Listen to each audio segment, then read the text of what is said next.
Oats అంటే wait లాస్కి చాలా ఉపయోగపడతాయి కదండి. ఎప్పుడు జావ రూపంలో తీసుకోవాలంటే ఇబ్బంది పడుతూ ఉంటారు.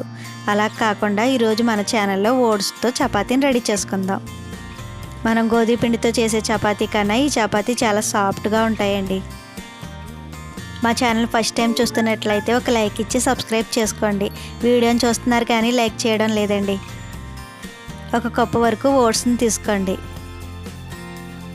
ఒక మిక్సీ జార్లో ఓట్స్ని వేసుకొని మూత పెట్టుకుని మెత్తగా మిక్సీ పట్టుకోండి.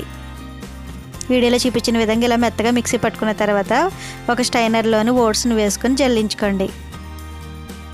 ఇలా జల్లించిన తర్వాత మనకు వచ్చిన మరుగుల్ని కూడా మళ్ళీ మిక్సీలో వేసుకొని మెత్తగా మిక్సీ పట్టుకుని మళ్ళీ జల్లించుకోండి.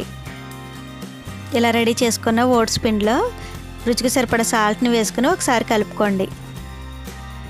పిండిలో కొంచెం కొంచెం వాటర్ని యాడ్ చేసుకుని మెత్తగా ముద్దగా రెడీ చేసుకోండి.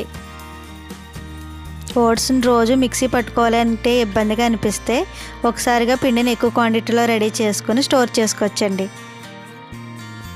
ఈ ఓట్స్ పిండిలో గోధుమ పిండిని కూడా యాడ్ చేసుకొని రెండింటిని కలిపి కూడా చపాతీ రెడీ చేసుకోవచ్చు. పిండిని వీడియోలో చూపిస్తున్న విధంగా కొంచెం గట్టిగా కలుపుకొని పిండి ఆరిపోకుండా ఒక స్పూన్ ఆయిల్ని అప్లై చేసుకుని మూత పెట్టుకోండి. పిండి ఎంత బాగా నానితే మనకు చపాతీలు అంత సాఫ్ట్గా ఉంటాయండి.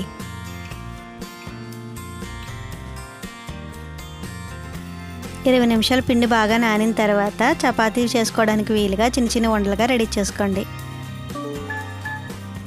చపాతీ రెడీ చేయడానికి వీలుగా ఉండలను రెడీ చేసుకుని ఒక ఉండను తీసుకొని చపాతీ పీట పైన గోధుమ పిండిని కానీ మైదా పిండిని కానీ అద్దుకొని, లేదంటే మనం రెడీ చేసుకున్న ఓట్స్ పిండినైనా కానీ అద్దుకొని చపాతీని రెడీ చేసుకోండి. ఇవి గోధుమ పిండితో చేసే చపాతీలాగా రౌండ్గా రావండి. వీడియోలో చూపించిన విధంగా ఇలా చపాతీని రెడీ చేసుకున్న తర్వాత చపాతీలన్నీ ఒకే సైజులో ఉండేటట్టుగా ఒక మూతను తీసుకొని చపాతీని కట్ చేసుకొని తీసుకోండి. ఇలా కట్ చేయగా మిగిలిన సైడ్స్ని కూడా అన్నిటినీ కలుపుకొని ఇలా చపాతీల కింద రోల్ చేసుకోండి. స్టవ్ పై ప్యాన్ పెట్టుకుని ప్యాన్ హీట్ అయిన తర్వాత మనం రెడీ చేసుకున్న ఓట్స్ చపాతీని వేసుకొని 2 వైపులా కాల్చుకోండి. ఇది కాల్చేటప్పుడు నెయ్యిని కానీ నూనె కానీ అప్లై చేసుకుని కాల్చుకుంటే చాలా సాఫ్ట్గా ఉంటాయండి. ఇవి గోధుమ పిండి చపాతీలా తొందరగా అయితే కాలవండి, కొంచెం టైం పడుతుంది. వీడియోలో చూపించిన విధంగా చపాతీని 2 వైపులా బాగా కాల్చుకున్న తర్వాత ఒక ప్లేట్లోకి తీసుకుని మీకు నచ్చిన కర్రీతో సర్వ్ చేసుకోవచ్చు. వెయిట్ లాస్కి ఎంతో ఉపయోగపడి సాఫ్ట్గా ఉండే ఈ ఓట్స్ చపాతీని మీరు తప్పకుండా ట్రై చేసి చూడండి. మా వీడియో నచ్చితే లైక్ చేయండి, షేర్ చేయండి, సబ్స్క్రైబ్ చేసుకోండి.